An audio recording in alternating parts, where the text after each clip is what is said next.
So, good afternoon and welcome to this session of questions and answers after the world premiere of Solomamma by Janicke Askevold. And please welcome the team that's here on stage with us. So, on my left, Gary Cranner, one of the producers of the film.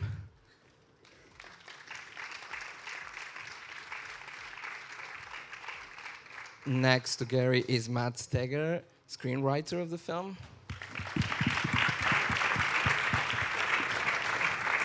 Rebecca Rognoy, also producer of the film.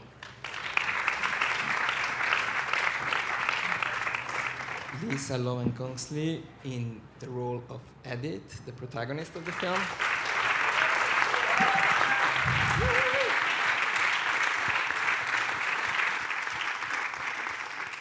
And Janicke Askevold, last but not least, director of the film.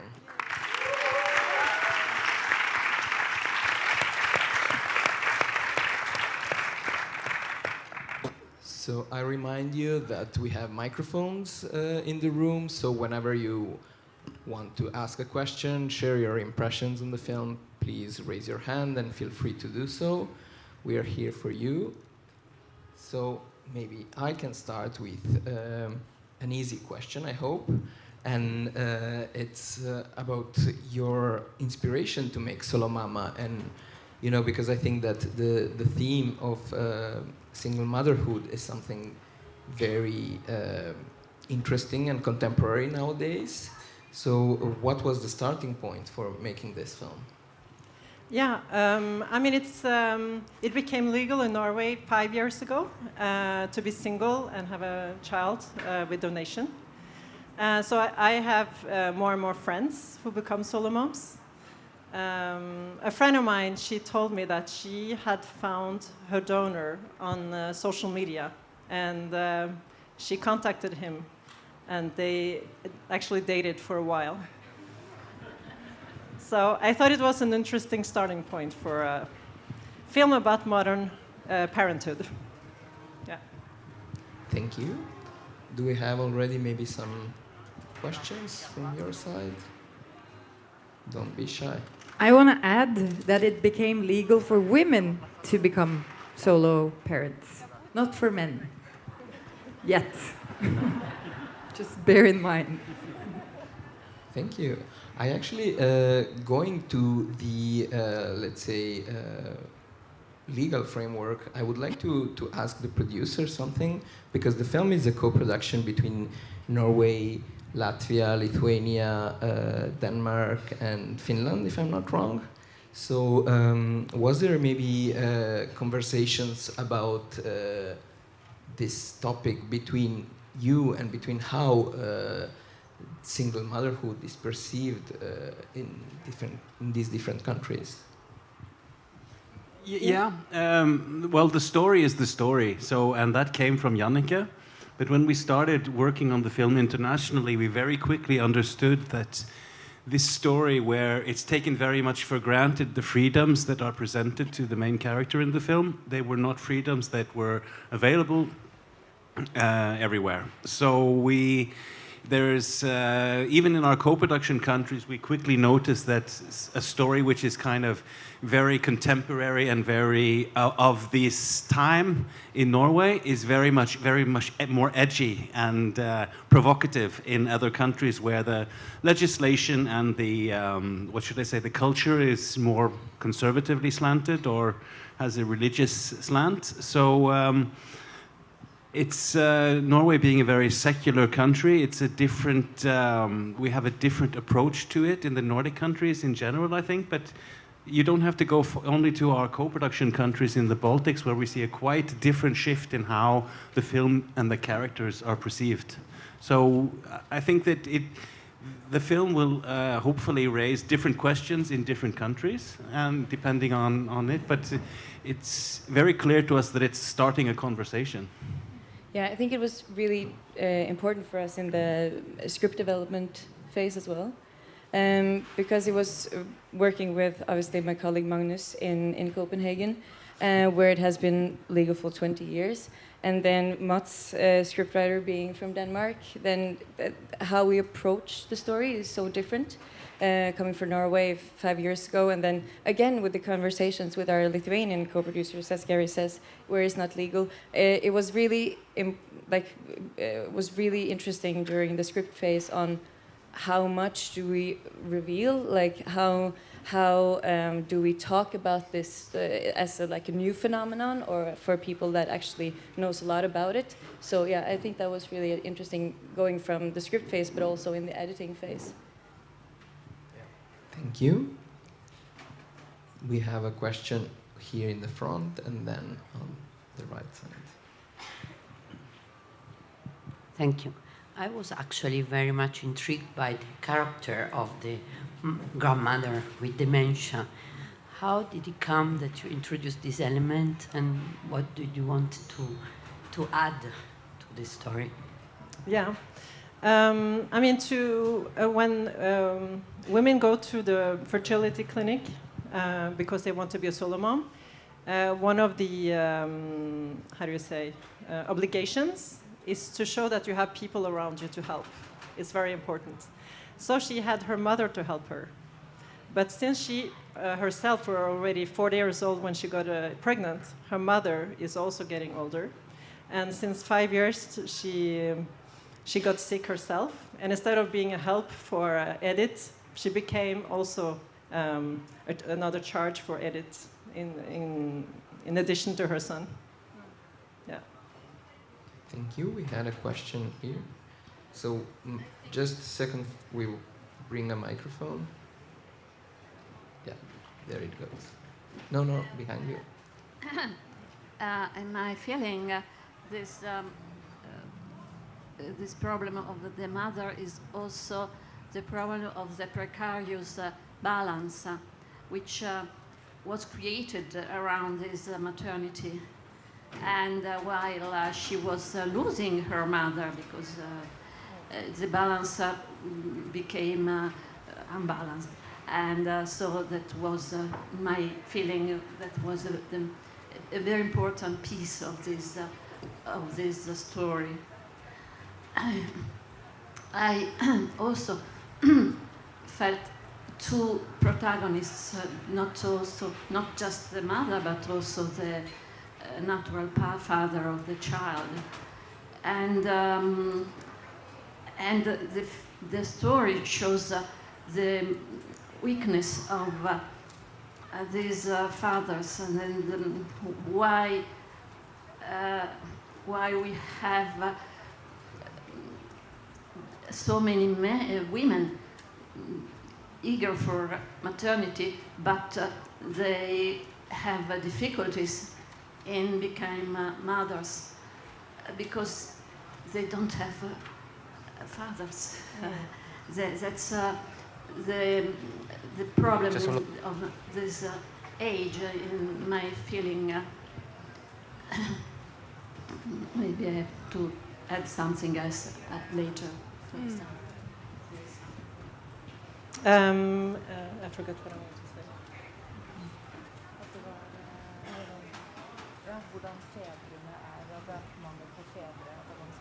Yeah, because I mean, some of the criticism you can hear against solo parenting is that people are afraid that women don't need men anymore. But it's actually very, very.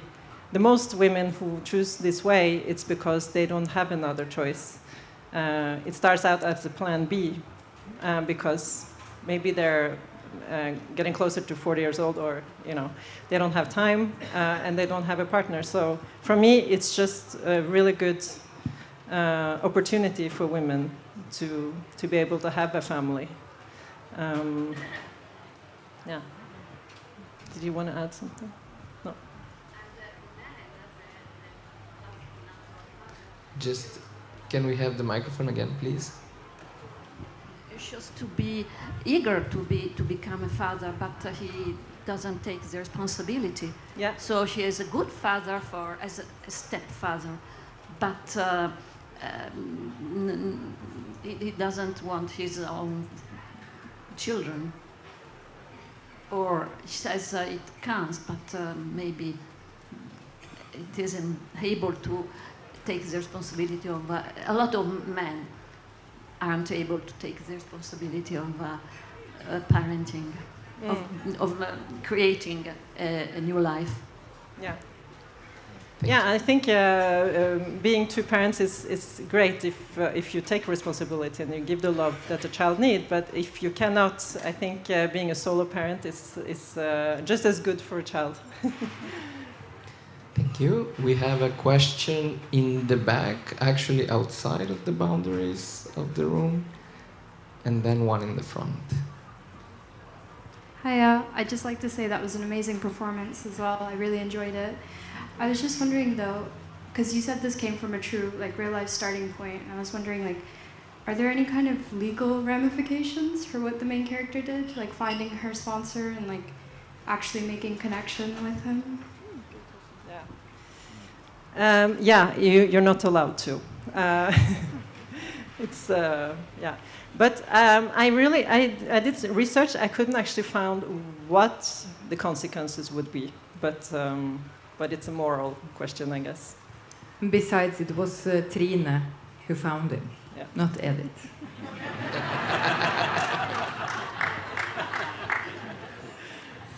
We had a question in the front. I would like to know how your approach was to work with this little boy. How much did he know? How much did he understand? I think he was 4 or 5 years old. How do you do this in a movie like this with children? For me? You know, I have a little boy myself in real life, and I asked him if he wanted to play my son in the movie, but he didn't. And I'm like, shit, okay, I have to do the job. But we tested out a few kids, obviously. I prepared a little rock for all of them, so I would try to treat them the same way.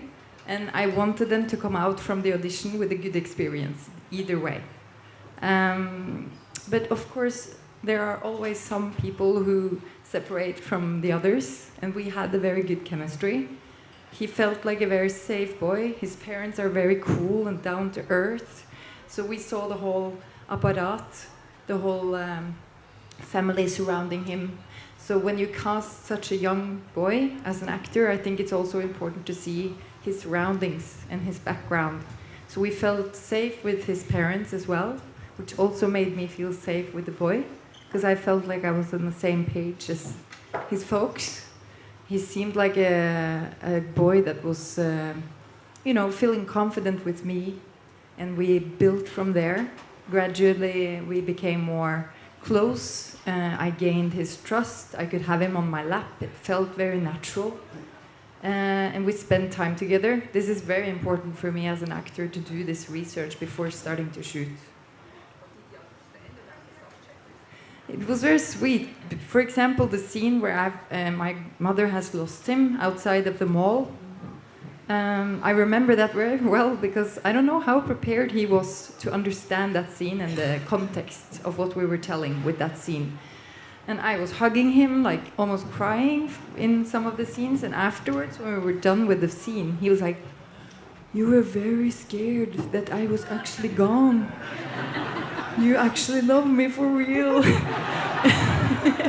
And I'm like, yeah, of course I do. And, you know, and we built from there as well. So it was all like steps and steps. And I mean, you know, it's chemistry. So to be colleagues as actors, I think it's such a good thing if you have the natural chemistry right away. And I guess we did. I met him by accident in Oslo recently in the summer holidays. And we were like right down there on our knees and bonding. And he's like, "Lisa Loven Kongsli, hey, how are you?" And he doesn't know what you call me. Lisa, it's Lisa Loven Kongsli. Yeah, we are very close. I'm gonna stay in touch with him and follow him. I really love him. It's not acting actually. I really care about him.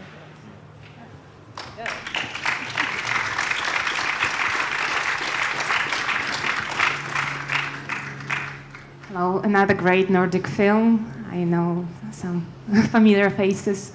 I don't know, it's a question to director and the actress. like as an actress myself, I was searching for like the subtext. What was the real intentions of the main character? Was she searching for love? Was she searching for the father because she felt alone? Or she was like, that's what she said to the guy, that she wants this because of her son. Like, what was the truly intentions for her, and did they end up together? I think, I mean, for me, Edith and this story is a coming of age film about becoming a mom. You know what I mean? Like, she grows up through the film. Edith is through a catharsis in the film. She's being flipped in the beginning by her red-haired, crazy little friend there in the dinner party, which throws her off the boat a little. And then she has to go on this journey to figure out if she's enough for her little son, or if he's going to be in need of someone else, because she's raising him on her own. And I think also for us women, when we become a mother for real, we have to reinvent ourselves a little bit. Or at least that's how I felt it when I was lucky to become a mom 11 years ago. And of course, when Edith loses her mom in that place, she also has to grow up for real and be the one in the full responsibility, you know? And that's the part of the journey of life. So that's also an impact that I feel like Janicke's film has. Yeah, she and her mother got left by her dad when she was little.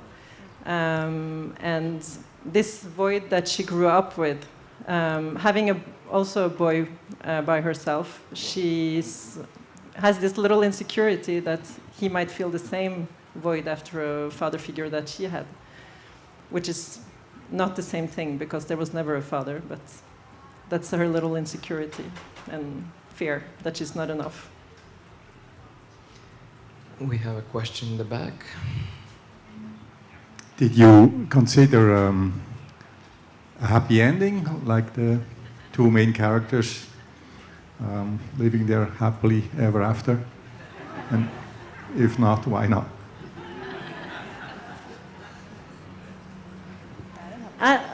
Yeah, it is a happy ending. She has her son. She has everything she needs. Yeah.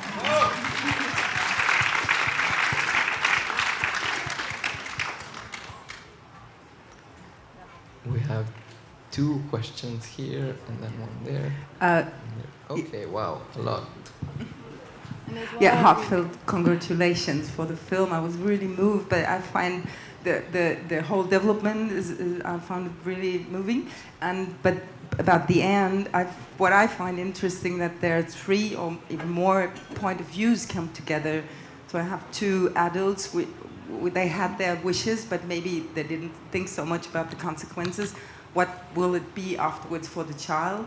And then this is about the right of the child. So to decide in the end if he wants to know the father or not. And but in the end, I had the impression that those two, mother and father, actually had the wish to find. Actually, they found the person they wanted to find. But then there's the moral question, the legal aspect, legal, unlegal, which actually brings a problem. So, and there the film stops. So, but this brings to me a lot of questions. Yeah, and maybe my question would be, if I'm feeling what you wanted to say. Yeah. Yeah. Okay, thank you. Yeah, thank you. So. Yeah, congratulations. Thank you very much. Thank you very much. We have a question in the middle. Hello. Thank you so much for the film. I found it fantastic. I had a question about the writing and producing of the film. It seems like you guys had an original idea that you were able to really flesh out and have an incredible pace to. And I really appreciated the exploration of the main character's interiority. I found a lot of the slow shots just on your face incredibly captivating. And also, it went incredibly well with the story. So I guess I had questions about the writing and producing of the film.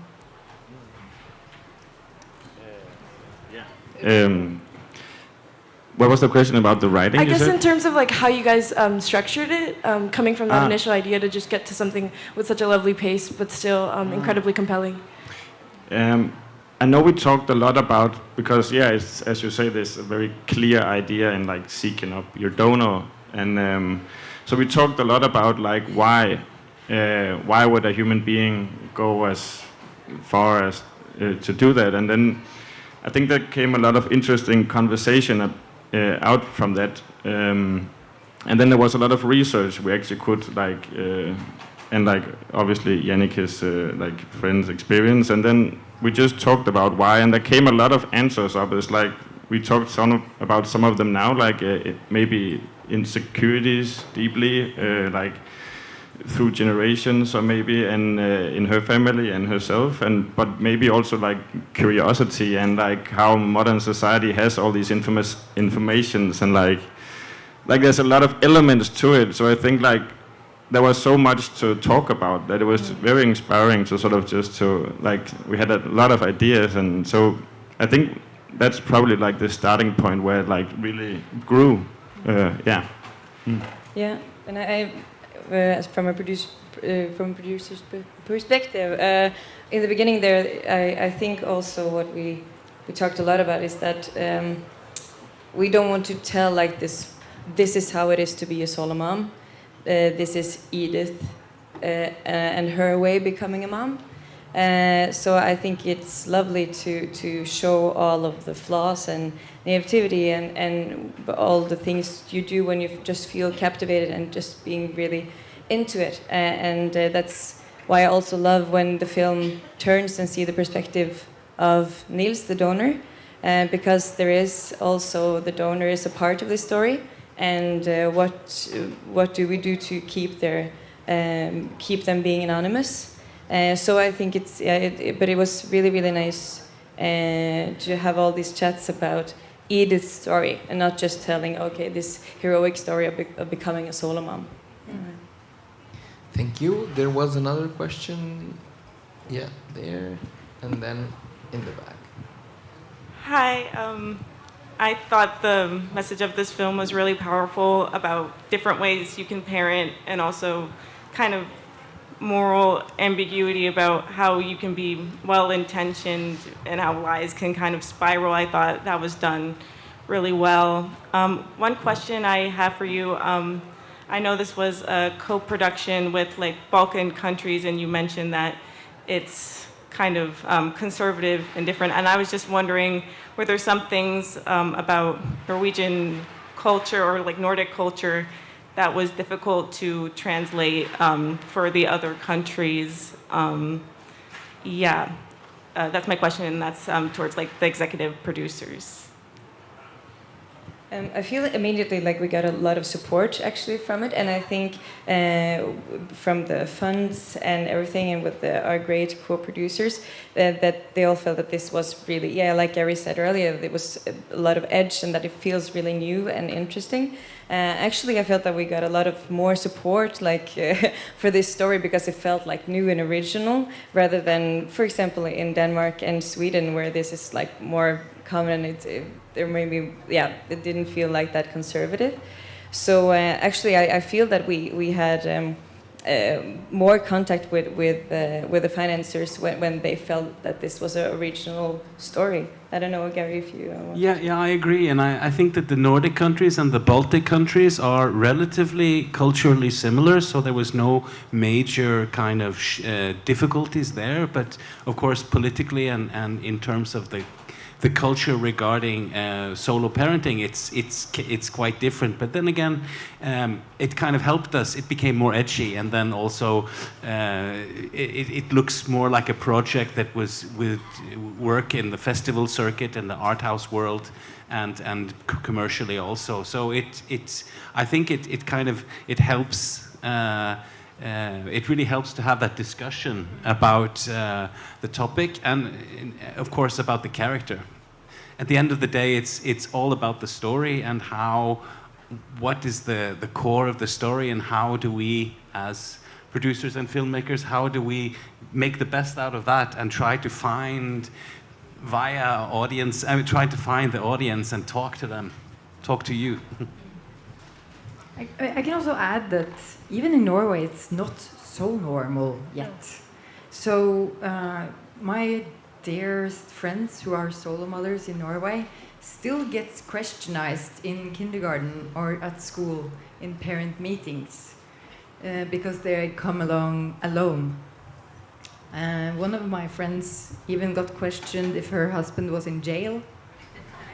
So I think this film has the possibility of opening doors also at home. And I hope it will also in the rest of the world in a way. Yeah. Thank you. We had a question there in the back and then here. Thank you for this movie, which I found deeply moving. Thank you. And all the women were so great, and you are great. I just would like to ask a question to the main actors, but it's personal. And you don't have to answer if you don't want to, but I would like to know how your son of 11 years now reacted to this other son you were playing with. Oh, thank you for your question, and thank you for your kind and warm words. My son hasn't seen it yet. And besides, he's 8. My daughter is 11. I'm not sure if he's gonna watch it yet, you know. I'm not trying to force my films onto my kids. I'm trying to stabilize my ego. Maybe I'll have them for later when they are tired of me or something. And I'm gonna bring them out. But I loved his question when I got the role a year ago about, and I told him about the plot. And then he was 7, and I want to tell you because I got a little proud of him. And I told him about the plot, and his reply was, "Are men allowed to do that as well, Mom?"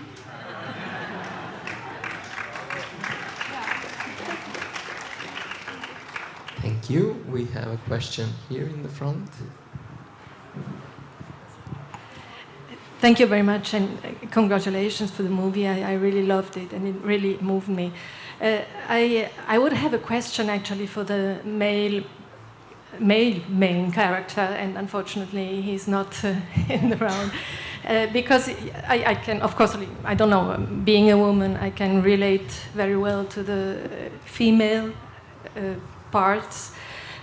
But I really was wondering, and then maybe you, I don't know, maybe the writers can develop a little more what was the character, the male character, what was the idea behind him, and did he as well have like a coming of age or an internal development? What this living this story and realizing he has a real son, what did this make with him? That would have been interesting. Thank you.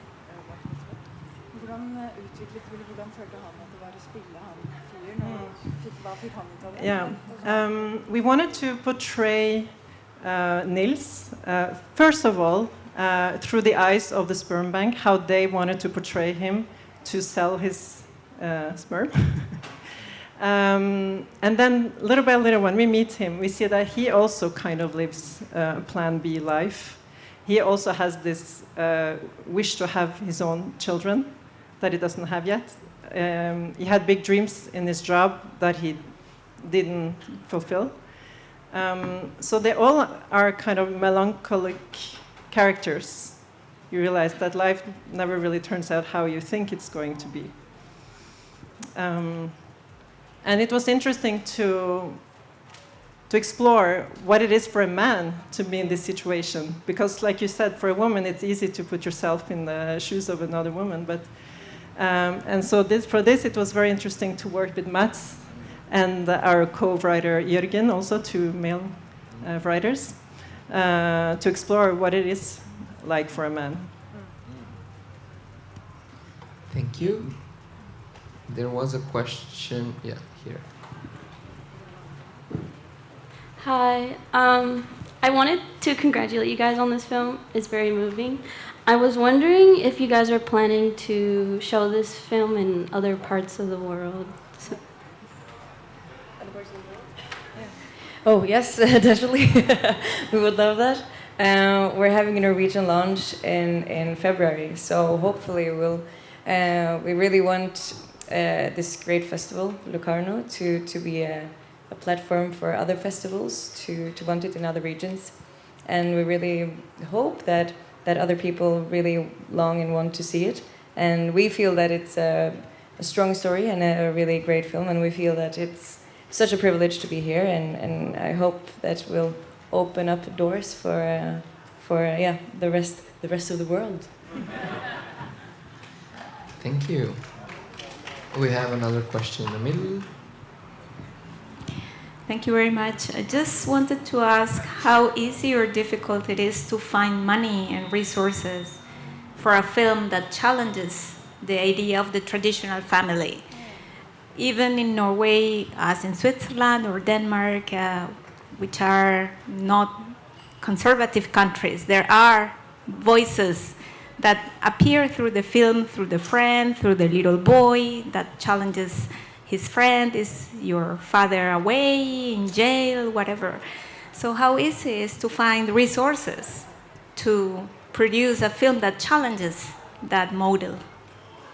Yeah, I really hope that our consultant in Norwegian Film Institute is not offended when I'm saying this. She's been really open herself, but I have to say that we were extremely lucky. But we had a great consultant in the Norwegian Film Institute. This is a part of like the debut scheme, and she were actually on a list her own to be a solo mom. So she was actually really surprised when she got the application, because that was crazy timing for her. So we had lovely conversations with her about this film, and that helped us a lot in the development as well. It was so great to have her on board. So with that funding in the from the get-go, then obviously it's so much easier to open up doors. But I would say that people, especially in the Nordics, haven't put this type of eye on the story, on this kind of story before. So I feel like in this funding process, actually, that people have been long and thinking this was something very original and very important. Everyone, when we've been talking with distributors, sales agents, everyone know someone that is a solo mom, but actually haven't maybe dared that much to ask questions and to know more about it. So I felt like when people are talking to us, they're like, oh my God, is that really how it works? So yeah, it's been actually a pleasure to get the financing for this film. It's gone really, really fast. Actually, we started off 3 years ago from an idea to now being here in Locarno. So obviously, it's something that people find really interesting and want to know more about. I can say that we're lucky to have a very high level of freedom of speech in the Nordic countries, which means there's no involvement from the politicians and the system regarding to what stories we can tell. And I do think, like Rebecca is saying, that we are very grateful for that situation, that there is no sort of mixing in meddling in those issues. But we are, this story, the way that Janicke has told it from the get-go, has managed to turn it into something edgy. Even it's become something original and a viewpoint into different versions of parenthood, instead of being something retroactive or something, what should I say, conservative about it. It's been very interesting to see. It's really back to this original idea of taking the perspective of the character seriously throughout the whole story, which I think has really helped us throughout the process. I wanted to ask you about something that you commented already at the press conference this morning, and it was about this question of anonymity of the donors. which is questionable whether it's possible to keep nowadays. And Lisa, you were mentioning also that there's even a kind of a paywall existing that reveals another kind of inequality within this world. Would you like to share a bit more on Yeah, those? because like one of my best friends wanted to become a solo mother in Denmark, and she doesn't have a lot of money. She's running an art gallery in Oslo, independent place, and she met this paywall in this sperm bank in Denmark, where if she had more money, she could get access to more information of her donors.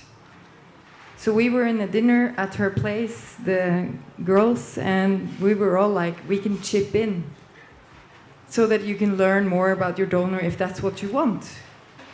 And I think this is a delicate matter where the business of the sperm banks are using the insecurity of these females in a very vulnerable place they are in life, where maybe they've been rejected by men for years and they really want to become moms because it's in our nature, for I would say most of us. And these sperm banks are actually like using this in a kind of unethical way, I would say. So I would love to raise that awareness on this topic and towards this industry. It's also interesting to and it's also interesting to raise a question about how anonymous these sperm donators are, because can we actually trust internet, and which database is owned by who? And if we backtrack Microsoft, their main office is in Israel and so forth. So we are living in a very awakening time, I would say. We are also needing to raise questions about who we can trust and where we leave our data and so forth. Yeah. Thank you. We have a question in the front. Thank you. The film was very, very nice. It gives you many, many questions in your head. And at the end, I saw the two little boy and girl. But when they grow up, and maybe they get in love together, what happened? I mean, they are consanguini. I don't know how you say in English. What happened? Did you think about that? They know they are half siblings. They know. They know. Yeah. In the film, they know.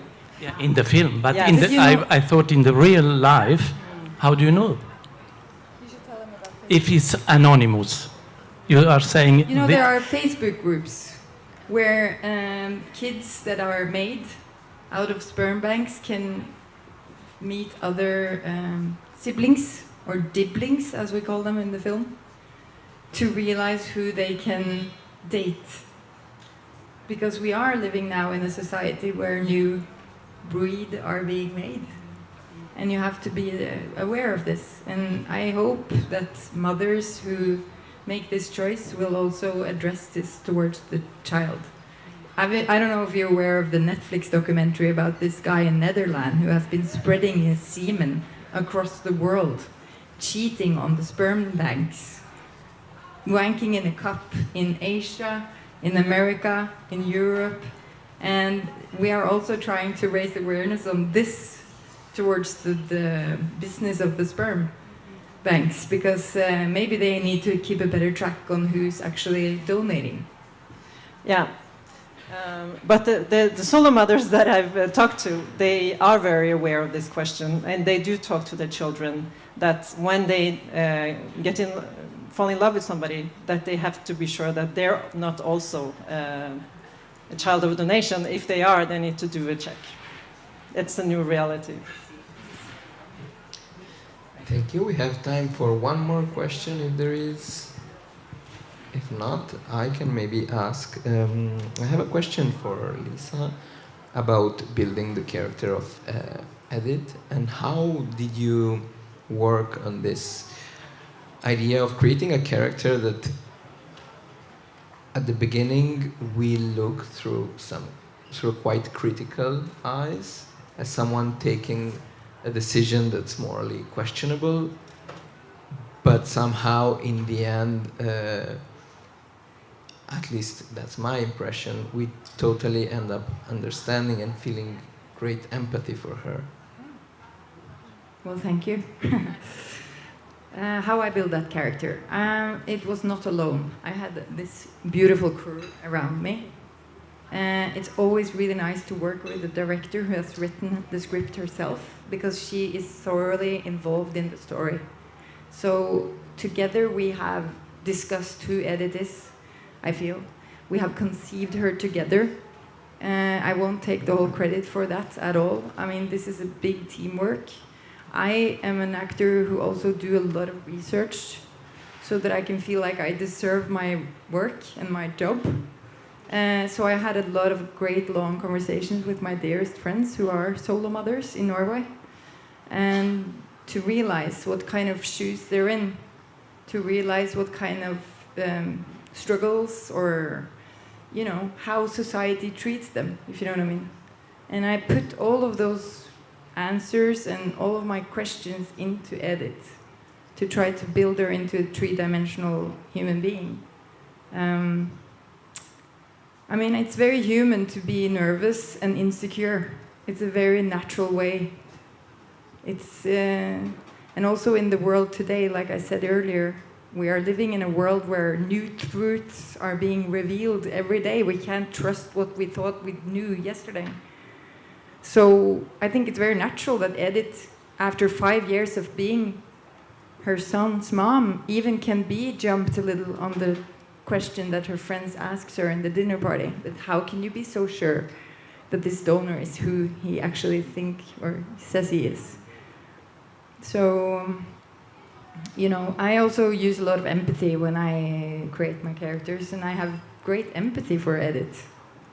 And that was very important. Yeah. That even though she acts immorally, it was important that we can understand all the time why she's doing what she's doing. That she starts out as a solo mom, but first of all, she's a human being, and she's acting like a person with her feelings and fears and her own traumas. And also my neighbor, my dear neighbor in Oslo, got dementia over the past 6 years. And she's the same age as Selina, who plays my mom in the film. So I have to say that I got the inspiration from my neighbor, because she started cooking crazy cakes eventually. And they weren't that good any longer. And it was a journey to see how she fades out, and it's really sad. Dementia, I mean, Jesus, it's a very sad disease, and it's very sad to see that up close. So I have to say that I owe my neighbor, Mona, a great thanks, because she also gave me the understanding of what this turns into. So, thank you once again very much. Thank you for presenting Solomamma at Locarno. Thank you for being here. Thank you. Thank you. Thank you.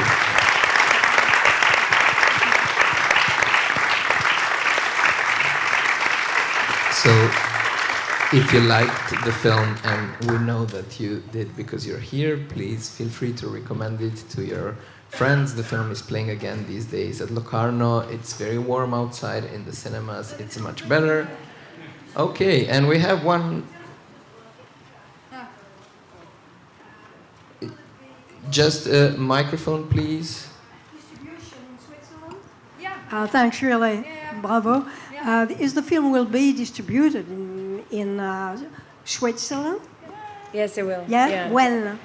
Oh, we were just talking about it, and I won't say a date, but in the springtime, Okay. hopefully, yeah. Okay, it's Nicola. Good point. Goodbye, thanks a lot. So, thank you very much. Thank you very much. Enjoy Thank you. the rest of the day after the premiere. Thank you so much. Thanks for being here.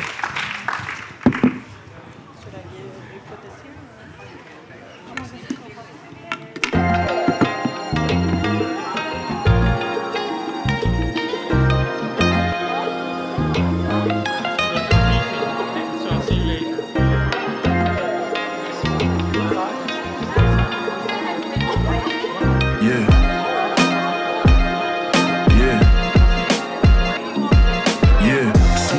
is I swear, really got me fried. I've been through a lot, I swear, it helps me clear my mind. We put some work